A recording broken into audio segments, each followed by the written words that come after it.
পৃথিবীতে টাকাই সব। টাকা থাকলে কাঠের পুতুলও কথা বলতে চায়, আর টাকা না থাকলে কাছের মানুষগুলোও মুখ ফিরিয়ে নেয়। বিসমিল্লাহির রহমানির রহিম। আসসালামু আলাইকুম আমার প্রাণপ্রিয় মিষ্টি মিষ্টি আপুরা, সবাই কেমন আছো? আশা করি আল্লাহর অশেষ রহমতে আমার কাছে ও দূরে যে যেখানে আছো সবাই খুব ভালো আছো, সুস্থ আছো। আলহামদুলিল্লাহ, আমিও আমার পরিবারের সবাইকে নিয়ে ভালো আছি।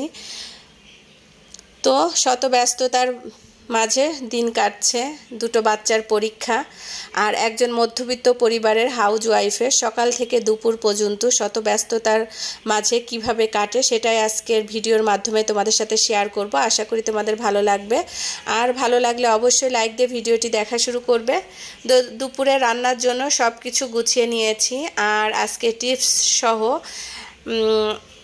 আদা ব্লেন্ড করি কিভাবে সেটাই তোমাদের সাথে শেয়ার করব। আর এভাবে যদি আদা ব্লেন্ড করে ফ্রিজে রেখে দাও তাহলে তোমাদের যখন যতটুকু প্রয়োজন তখন ততটুকু নিতে পারবে, বরফ জমবে না। তো আমাদের বাসায় যে কোনো সময় হুট করে মেহমান চলে আসে তখন কিন্তু এগুলো গলাতে অনেক সমস্যা হয়ে যায়।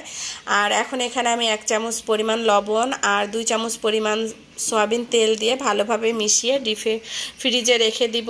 আমার যখন লাগবে তখন আমি খুব দ্রুত নিতে পারবো, যতটুকু প্রয়োজন হবে, বরফ জমবে না। তো এই যে ভালোভাবে মিশিয়ে আমি এখন ফ্রিজে রেখে দিচ্ছি। আর আজকে রান্না করব শাক ভাজি আর বাচ্চাদের জন্য দই চিকেন। তো এদিকে রান্নাটা আমি বসিয়ে দিয়েছি আমার এই মাটির পাতিলটাতে। অনেক দিন পর আবার রান্না করছি। তো পোড়ার দাগটা আমি উঠাতে পারিনি অনেক ঘষাঘষি করার পরেও, তো আস্তে আস্তে উঠে যাবে ইনশাল্লাহ। তো এখানে আমি রসুন, পেঁয়াজ, কিছু কাঁচামরিচ দিয়ে আমি এটা একটু ভেজে নিব।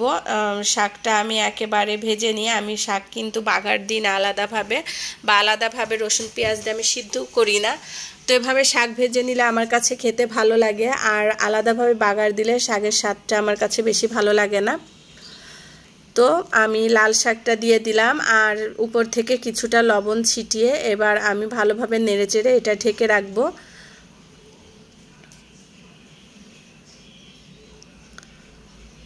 এই ঢাকনাটা দিয়ে দেখছিলাম এই ঢাকনাটা ছোট হয়ে যায়, পরবর্তীতে এই কড়াইয়ের ঢাকনায় বের করে এর উপরে দিয়ে দিলাম।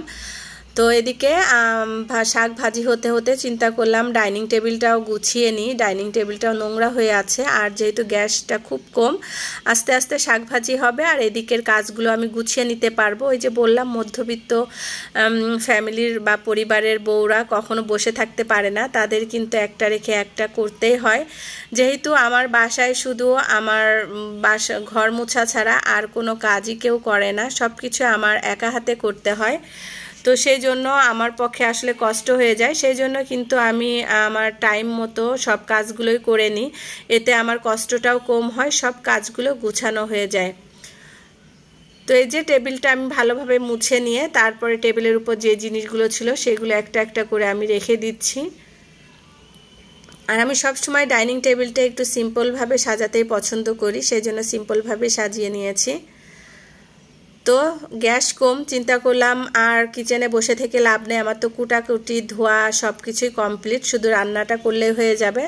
তো ডাইনিং টেবিল পরিষ্কার করে চলে আসলাম আমার বেডরুমের ওয়ার্ড্রোপের উপরটা ক্লিন করতে। তো ওয়ার্ড্রোপের উপরটা আজকে আমি নতুন একটা লুক দিব, আশা করি তোমরাও খুব পছন্দ করবে। তো এখানে ছোটোখাটো যে জিনিসগুলো ছিল সেগুলো কিন্তু আমি এই প্লাস্টিকের ওয়ার্ড্রোপটাতে রেখে দিই, যখন প্রয়োজন আমি এখান থেকেই নিয়ে নিই, এটা আমাকে খুঁজে পেতেও সাহায্য করে।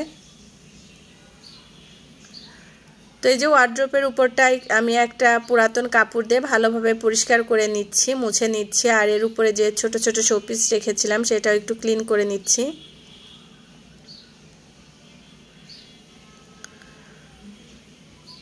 তারপরে ফুলের টপটাও একটু ক্লিন করে নিলাম, অনেক ধুলোবালি জমেছে, কিছুদিন পর পরই এগুলো আসলে এভাবে পরিষ্কার করে মুছে রাখতে হয়, না হলে এগুলোর দিকে তাকানোর মতো অবস্থা থাকে না। তো এটা পরিষ্কার করে তারপরে একটু পর পর আমি কিন্তু এক একটা কাজ করছি, আর যে শাকটা নাড়াচাড়া দিয়ে আসছি, না হলে তো শাক পুড়েও যেতে পারে, হুট করে গ্যাস চলে আসতে পারে, সব দিকে আসলে খেয়াল রাখতে হয়। তো যে আর্টিফিশিয়াল আমার একটা গাছ ছিল সেই গাছটা আমি আবার এই ওয়ার্ড্রোপটার উপরে রেখে দিলাম। তো এটা রাখার পরে কিন্তু দেখতে বেশ ভালোই লাগছিল। আর এই হলো আমার ওয়ার্ড্রোপের উপরে নতুন লুক, এভাবে সিম্পলভাবে আমি সাজিয়ে রাখলাম। আর এই যে আমার এই ছোট রুমটা আসলে আমরা সেভাবে কেউ ব্যবহার করি না, একদম স্টোর রুমের মতো পড়ে থাকে। তো আমি মাত্র 5 মিনিট সময় নিয়ে আমি আমার এই ছোট্ট রুমটা সুন্দর করে সাজিয়ে নিলাম, সেটাও তোমাদের সাথে একটু শেয়ার করলাম। তো সাজানোর পরে দেখো মাশাআল্লাহ রুমটা কত সুন্দর লাগছে। বাচ্চারা কাপড় চুপুর বই খাতা দিয়ে রুমটা একেবারে স্টোর রুম বানিয়ে রেখেছিল। আর এইভাবে আমি সাজিয়ে গুছিয়ে নেওয়ার পরে কিন্তু মাশাআল্লাহ ছোট্ট রুমটা দেখতে খুব সুন্দর লাগছে। আর আমের এই ঝুড়িটাতে আমি ওদের ব্যাগগুলো রেখেছি। তো আমার শাক ভাজি হতে হতে কিন্তু দেখো আমি কতগুলো কাজ করে আসলাম। আসলে টিপস অনুযায়ী কাজ করলে কিন্তু খুব দ্রুত কাজ হয়ে যায় আর সময়ের আগে কাজ কমপ্লিট করে বসে থাকা যায়। আর আমার শাক ভাজি হয়ে গিয়েছে। এবার আমি এখানে দই চিকেনটা রান্না করে নিব। তো দই চিকেনটা আমি এখানে পেঁয়াজ গরম মশলা ভেজে নিয়ে তারপরে এখানে আমি আদা রসুন জিরা ধনে পাউডার মরিচ পাউডার স্বাদ মতো লবণ সব কিছু একসাথে রেখেছিলাম বাটিতে করে রেখে তারপরে ঢেলে দিলাম। আর এটা কষাতে কষাতে আমি চিন্তা করলাম আর একটা কাজ করে আসি। আর এখন কিন্তু আমি দইটাও দিয়ে দিয়েছি, সেটা আর ভিডিও করা হয়নি। ওই যে বললাম দৌড়িয়ে যে এক একটা কাজ করে আসতে হচ্ছে, সেই জন্য আর ভিডিও করা হয়নি, মনে ছিল না। তো দই দিয়ে তারপর মশলাটা আরও কিছুক্ষণ কষিয়ে এবার চিকেনটা দিয়ে দিলাম। চিকেনটাও আমি মশলার সাথে কষিয়ে নিব। তো দুপুরবেলা 2টো থেকে আমার ছোটো মেয়ের পরীক্ষা শুরু হবে। তো মেয়েও আমাকে ডাকছে, তার কাছেও যেতে হচ্ছে, তার পড়া ধরছি। তো তাকে এখন রেডি করে দিব। তার ড্রেস দিয়ে দিলাম, বললাম আম্মু তুমি তাড়াতাড়ি গোসল করে নাও, আমি তোমাকে কয়টা ভাত খাওয়াই দিই। তো লাল শাক ভাজিয়ে তাকে ভাত খাওয়াই দিচ্ছি। তো সে আর খাবে না, এই কয়টা আবার রেখে দিল। তো এখন তাকে আমি এই যে হেজাবে একটা সিপ টিফিন মেরে তাই এখন আমার ছোটো মেয়েকে আমি বিদায় জানিয়ে আমার অন্যান্য কাজগুলো এখন গুছিয়ে নিব। তো সবাই বাচ্চাদের জন্য দোয়া করবেন, সব বাচ্চারা যেন খুব ভালোভাবে পরীক্ষা দিতে পারে এবং ভালো রেজাল্ট করতে পারে। সব বাচ্চাদের জন্য আমার পক্ষ থেকে অনেক দোয়া ও ভালোবাসা রইল। ছোট মেয়েকে বিদায় দিয়ে এখন ছোটবেলার মতো আম খেতে মনে চাচ্ছে। কে এভাবে আম খেয়েছো অবশ্যই জানাবে। আমি কিন্তু ছোটবেলায় অনেক এভাবে আম খেয়েছি, বড় হয়ে এখনও খাই। 3 বাচ্চার মা হয়ে এখনও কিন্তু ছোটবেলার মতন আম খাই, বেশ ভালো লাগে। তো একটা আম ছুলতে না ছুলতে আমার বড় মেয়ে নিয়ে গিয়েছে, আর একটা আম নিয়ে খাচ্ছি। আর মিঠুকে এখন একটু গোসল করাই দিব। ওকে চিন্তা করলাম 2 দিন গোসল করানো হয় না, আজকে একটু গোসল করিয়ে দিব।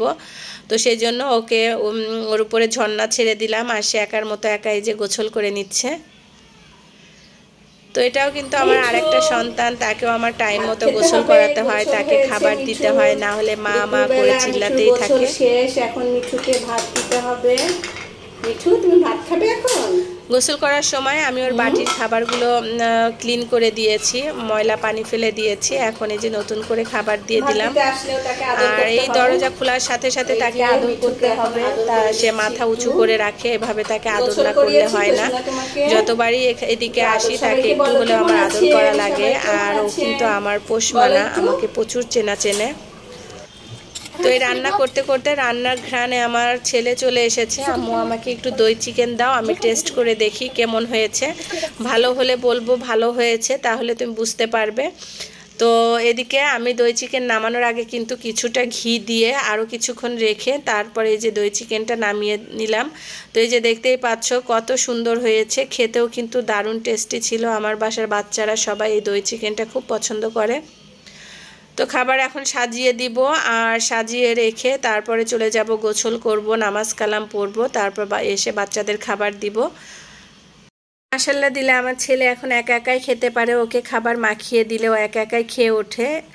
সেজন্য আমার এখন আর বেশি একটা ঝামেলা হয় না। আর এই যে মিঠুকে সন্ধ্যার দিকে একটু ছেড়ে দিয়েছিলাম, সে আমার কাছে এসে আদর নিচ্ছে। তো মিঠুকে বিয়ে দিব, মিঠুর জন্য একটা পাত্রী খুঁজছি। কেউ যদি কারো মিঠুকে বিয়ে দিতে চাও তাহলে অবশ্যই আমার সাথে যোগাযোগ করবে। তো সবাই আমার মিঠুর জন্য দোয়া করো, তাকে এভাবে ভালোবাসা দিলে সে খুবই মজা পায়। তো আজকের মতো আমি আমার ভিডিওটি এখানেই শেষ করছি। সবাই ভালো থাকবে, সুস্থ থাকবে এবং সাবধানে থাকবে, আমাদের জন্য দোয়া করবে। আমিও আমার সকল ভাই ও আপুদের জন্য দোয়া করি। আল্লাহ হাফেজ, আসসালামু আলাইকুম। আমার ছেলেটাকে বিয়ে দিয়ে আমার ছেলের বউ আনতে হবে। এই যে রেগে বেগে দূরে সরে যাচ্ছে। আমার এখন এই যে হাতের ব্যাস লাইটটা ধরে টানবে সেই চিন্তা ভাবনা আছে। অনেক শুকায়ও গেছে মিঠু আমার।